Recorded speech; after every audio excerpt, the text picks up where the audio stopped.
عوام کو بھاری انعامات کا لالچ دے کر شہر نظام آباد میں چلائی جا رہی مختلف لکی ڈرا اسکیم کے مالکان کی جانب سے کروڑوں روپے کا غبن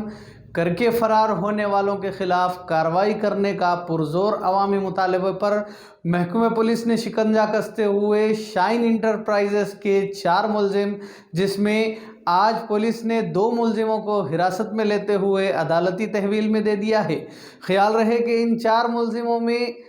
A1 محمد عبدالفیروز، A2 محمد منصور، A3 محمد عبدالاعجاز، A4 سید سہیل پر IPC 420، 406، 408 اور IPC 34 کے تحت دونوں ملزموں A2 محمد منصور، A3 محمد عبدالاعجاز کو حراست میں لے لیا ہے۔ پولیس کے مطابق مذکورہ انٹرپرائزز کی جانب سے تقریباً 11 کروڑ روپے کا غبن منظر عام پر آیا ہے۔ پولیس کے مطابق A1 محمد عبدالفیروز نے اس اسکیم کو شہر نظام آباد کے علاوہ بودھن، آرمور، نرمل کے علاقوں کا دورہ کرتے ہوئے عوام کو لکی ڈرا اسکیم کے ذریعے بھاری انعامات دیے جانے کا جھانسا دیا اور عوام سے تقریباً 11 کروڑ روپے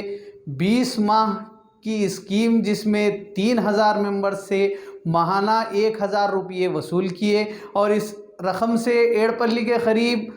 ARP کیمپ کے علاقے میں 11 ایکڑ زراعتی زمین خریدی، لیکن عوام کو لکی ڈرا کا جھانسا دیتے ہوئے بیوقوف بنایا گیا، جس پر عوام کی جانب سے محکمہ پولیس میں مذکورہ انٹرپرائزز کے خلاف کارروائی کرنے کے شدید مطالبے پر SHO 1 ٹاؤن A انجنیلو نے اپنی ٹیم کے ہمراہ، جس میں نرسملو ASI، سیتا رامما ASI، ٹی ومشی، منوہر، نتیش کمار نے کمشنر آف پولیس کارتکیہ کی ہدایت پر ان 4 ملزموں میں سے 2 کو اپنے گھروں سے گرفتار کرتے ہوئے عدالتی تحویل میں دے دیا ہے۔